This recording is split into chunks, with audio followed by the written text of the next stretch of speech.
కోడలు కూతురు అలా ఒకరినొకరు కౌగిలించుకుని ఏడుస్తుండడం చూసి శాంతమ్మ రాఘవయ్య గారు కంగారుగా వంటింటి వైపు వచ్చారు. ఏంటమ్మా కీర్తిదే, అసలు నా కళ్ళ నేను నమ్మలేకపోతున్నాను. ఎప్పుడు వదిలి మీద అరుస్తూ ఉండేదానివి, ఈ రోజు ఏకంగా కౌగిలించుకుని ఏడుస్తున్నావే. ఓయమ్మా, ఏందిమా ఇది ఇంత వేరియేషన్ విత్ ఇన్ సెకండ్ లో? కార్టూన్ చేస్తున్నా నేను.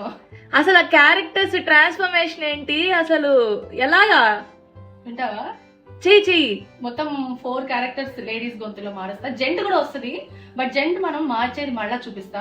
బట్ 4 క్యారెక్టర్స్, ఇద్దరు కోడలు కూతురు అత్తయ్య ముసలావిడ ఎలా మాట్లాడితే మొత్తం 4 వినిపిస్తా. చెయ్యి. రైట్. లేదు నాన్న, వదిన నన్ను ఏమీ అనలేదు. నేనే ఇన్నాళ్ళు కళ్ళు మూసుకుపోయి వదిన్ని అనరాని మాటలు అన్నాను. కానీ వదిన మనసు ఎంత గొప్పదో నాకు ఈ రోజే తెలిసింది నాన్న. నన్ను క్షమించు వదిన. అత్తయ్య మావయ్య మీరేం కంగారు పడకండి. కీర్తి నా మీద ఉన్న కోపాన్ని మర్చిపోయి నన్ను వదినగా ఒప్పుకుంది. అంతకంటే నాకు ఇంకేం కావాలి చెప్పండి. అబ్బా, ఎంత మంచి మాట చెప్పావే అంజలి. నా కూతురు ఎప్పటికైనా మారుతుందని నేను అనుకున్నానే. ఈ రోజు నా కోరిక నెరవేరింది తల్లి. యావండి, ఈ రోజు నాకు పట్టరానంత సంతోషంగా ఉందండి. అమ్మా చూడమ్మా. అవునే తల్లి, ఈ మాటలు వింటుంటే నాకు చాలా సంతోషంగా ఉంది. మన ఇల్లు ఇప్పుడు సంపూర్ణమయ్యింది.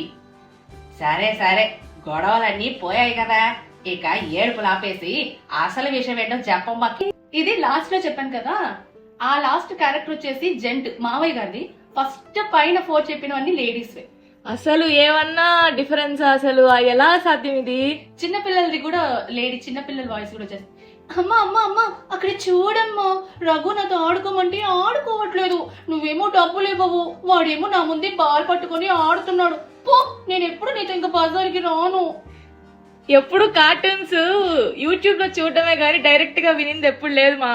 నీకు డబ్బింగ్ అయ్యి వీడియో మేకింగ్ చేసిన తర్వాత అది చూసుకుంటే ఆ ఆనందం ఇంకా వేరుగా ఉంటుంది. క్యారెక్టర్ నా వాయిస్ తో బొమ్మలు అలా కదులుతుంటే స్క్రీన్ పైన సూపర్ గా ఉంటుంది. ఒకటి కాదు, దాదాపు 36 ఉన్నాయి. పిఎస్ఆర్ మోరల్ స్టోరీస్ అని, తర్వాత పీజే కార్టూన్స్ అని, అనామికా టీవీ, ఇలా చాలా ఉన్నాయి. ఇప్పుడు పీవీఆర్ డబ్బింగ్ వాళ్ళకి కూడా చేస్తున్నా. పేర్లు అయితే తెలీదు, వాళ్ళు ఎందులో ప్లే చేస్తారు కూడా నాకైతే ఐడియా లేదు. మామూలుగా ఇవ్వడం వరకే మన డ్యూటీ. ఈసారి కనుక్కొని మాత్రం నేను లింక్ షేర్ చేస్తాను. కార్టూన్ వాయిస్ ఎలా అనిపించిందో మీకు కనుక నచ్చితే డెఫినెట్ గా లైక్ చేసి కామెంట్ చేయండి. మరొక వీడియోలో మరొక మంచి డబ్బింగ్ వాయిస్ అవుతా మళ్ళీ కలుసుకుంటా. బాయ్.